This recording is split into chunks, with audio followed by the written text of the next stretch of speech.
So can a little wireless dongle compete with a real scan tool? I don't know, but we're going to find out. This is the KINGBOLEN Ediag Elite. Turn your smart device into a professional technician's diagnostic tool. Yeah, we're going to see about that. Complete and comprehensive analysis of a vehicle's health, supports full systems OE level diagnosis. Offers multiple maintenance functions, save on unnecessary repair costs, and reduce repair time significantly. Effortlessly resolve issues with bidirectional control, swiftly locate and fix faulty components.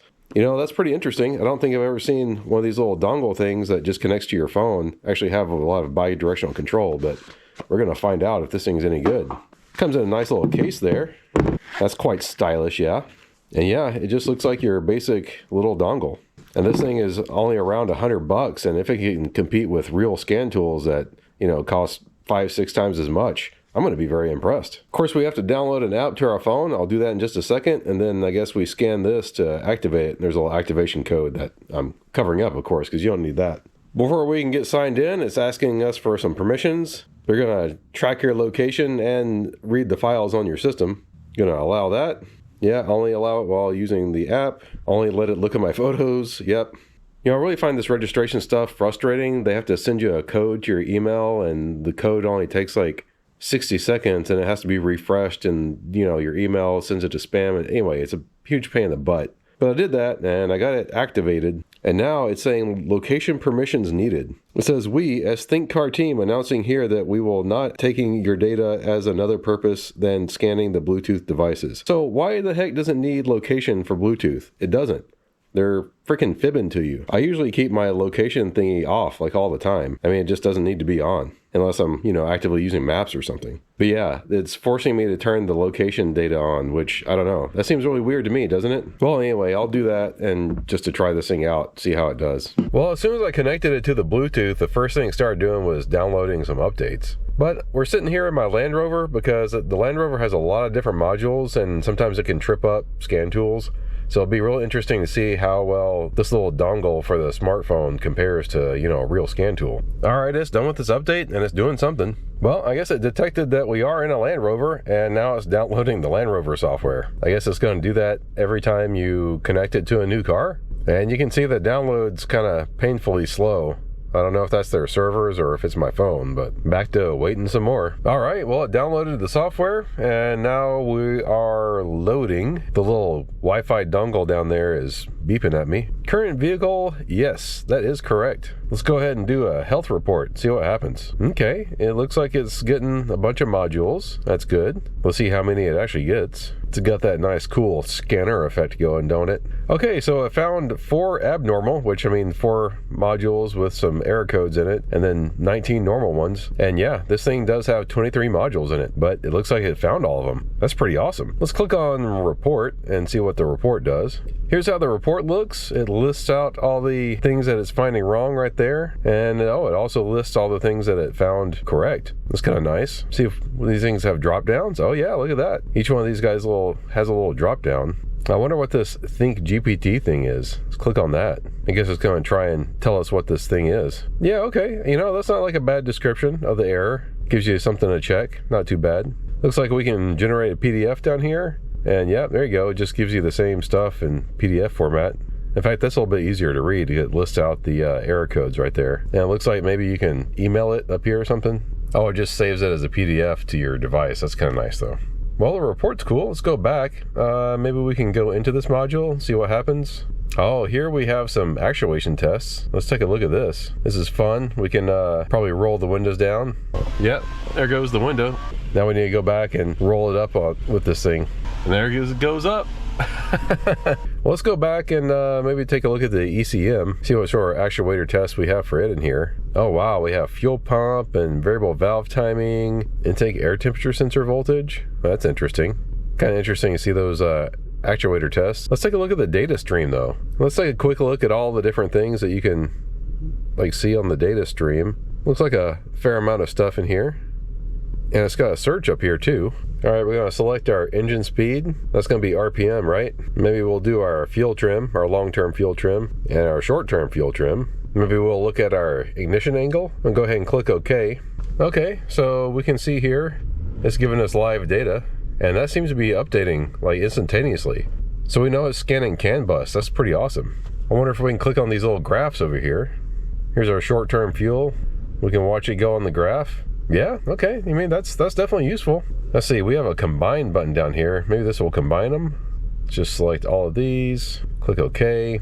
Hey, there we go. We can combine everything into one graph. Man, this thing's actually pretty useful. Yeah, this thing is already more useful than your standard little dongle.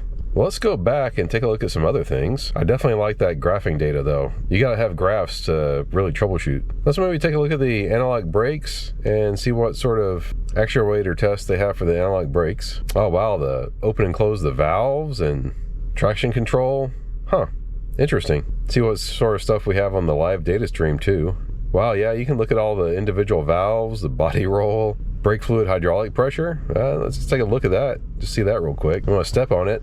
Yeah, there you go. That's pretty cool. Wow, there's actually a lot of stuff in here. The wheel directions, like steering wheel sensors, yaw rate, wheel speed. Oh, very cool stuff. You can get a lot of information from this guy. All right, we're back on the main menu, and let's take a look at the maintenance functions. Oh, this is kind of funny. I guess you have to download all these like individually. But yeah, it's got the oil maintenance reset, immobilizer, throttle relearn, ABS bleeding, brake reset. Wow, yeah.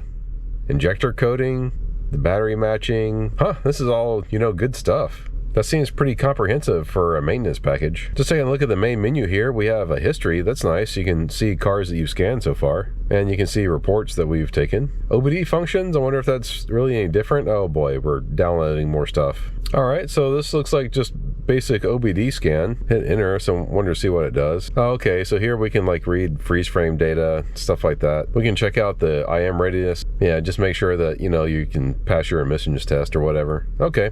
All right, that's all good stuff.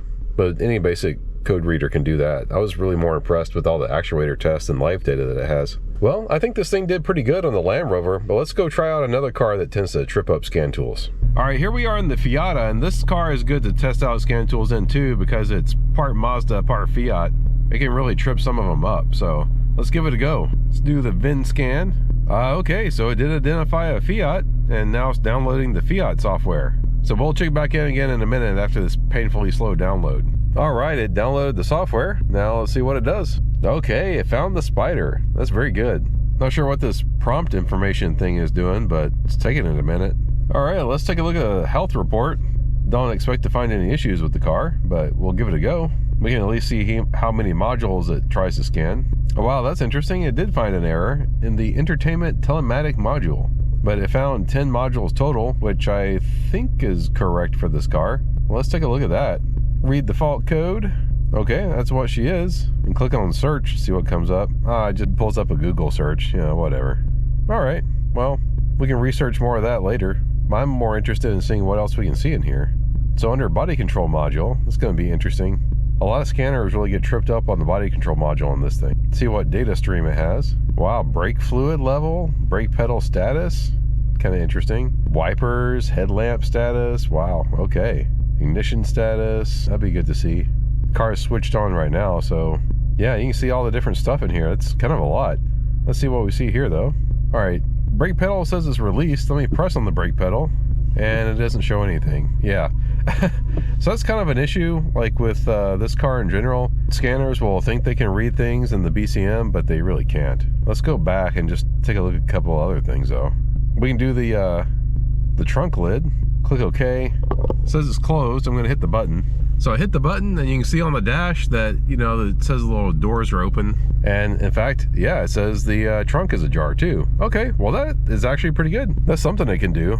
I'm not gonna sit here and try to go through all of them, but hey man, that's all right, decent, something. I did notice there weren't any actuator tests in there, but let's take a look at the PCM, see what happens. Okay, so we have some actuator tests for the PCM. Let's see what we have. Oh, wastegate duty cycle, ignition coils. That's cool. If you can fire the ignition coils, you can actuate the multi-air actuators. That's pretty awesome. The fuel pump relay, yeah, cool. You can actuate the fuel injectors. Okay, yeah, that's all very useful stuff. Let's take a look at the data stream in here. Yeah, okay, there's a fair amount of stuff listed in here in data stream. We'll do engine speed, that's going to be your RPM. We have injection time, that's something useful. Knock sensor voltage, that's pretty cool. Or knock sensor volts, I wonder what the difference is between these individual ones and then that one. You have your map, purge valve, spark advance. Here we go. That's a good one to look at too. Target boost pressure, wastegate status. Okay, good stuff. You know, I don't think I saw fuel trim in there. I'm just gonna search for it. Yeah, no fuel trim. You know, it's kind of interesting. I've noticed some other scan tools don't have fuel trim for, you know, the Fiat. That's kind of interesting. But anyway, let's take a look at see what I have here. Well, I mean, you can see how fast it's updating there. That definitely indicates to me that it's reading from the CAN bus and not just OBD polling. That's actually really good. Click on combine and just select all of these. Yep, we got all of them on a graph here. Of course, this graph is really bunched up. I wonder if we can spread that out. So trying to zoom with the graph here, you can't spread that out. You can actually bunch it up more, which is kind of not helpful. And you can also spread it that way and this way. Yeah, you know, I guess it's okay. I wonder what happens if you click that over there. Sure, we'll end the diagnosis. Oh, what'd it do? I thought maybe that might export something. Huh. Let's get back into that. I'm gonna go back to there. Oh, this is kind of neat. I just noticed that it remembers the last things that you were just looking at. So I guess you can do like a quick thing so it doesn't have to scan it. Let's go back into the PCM. I wasn't done messing with the graphs. We'll go back into data stream. Maybe this time we'll take a look at our O2 sensor, engine speed, injection time. Sure, why not? And take a look at our spark advance. Okay, yeah, we got all this good information here. Wonder what happens when you hit record. I guess it's just recording this right here.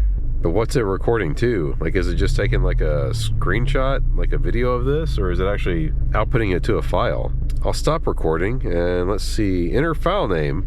Okay, sure. Now let's back out of this and see where we can find that, because I want to know if you can do data logging with this thing. Let's see, let's go to our reports maybe. Local. Oh, okay, here we go. Here's our data stream. Let's see how this looks like whenever I guess we get to select what we want out of our data stream. Click OK. Oh, okay. So yeah, it basically just recorded what we have there. Can we still graph that though? Yeah, we can still look at the graphs. Okay, that's kind of cool. Yeah, this is actually pretty useful. I like that a lot. So you can data log with this thing. All right, I'm getting impressed. Having like real CAN bus data logging is essential. Go back into the vehicle diagnostics though. I want to check out one other thing. All right, let's take a look at the ABS. It kind of takes a couple minutes to get in there, but yeah, there's no actuation tests for the ABS, which is kind of interesting. Oh, and take a look at that. The dash is lit up like a Christmas tree.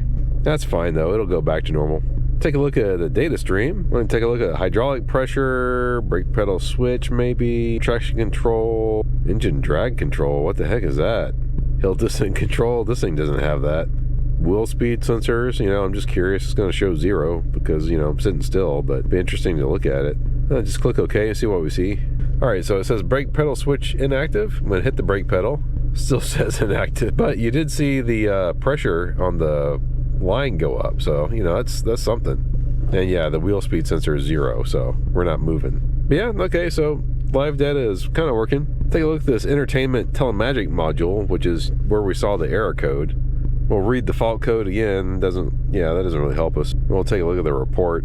Maybe we should try this Think GPT, see what it says for it. The fault code indicates a problem with the brake pressure transducer. Ooh, interesting. Could be faulty sensor wiring issue or problem with the brake system. Check brake fluid level, ensure the brake fluid level is within the recommended range. If it's low, top it up to correct level. Yeah, maybe that's helpful. I don't know. But maybe I'll send this report to myself just so I can take a look at it later.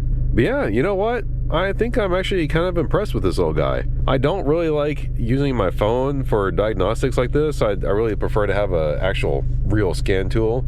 But just considering that, you know, you can just carry this little thing around with you and you already have your phone all the time, right? So this thing's kind of handy to keep around. And if you want one for yourself, I'm going to leave a link for it down in the description below. But yeah, be sure to give us a thumbs up and subscribe if you're not already. Bye. Thanks for watching. See you guys next time.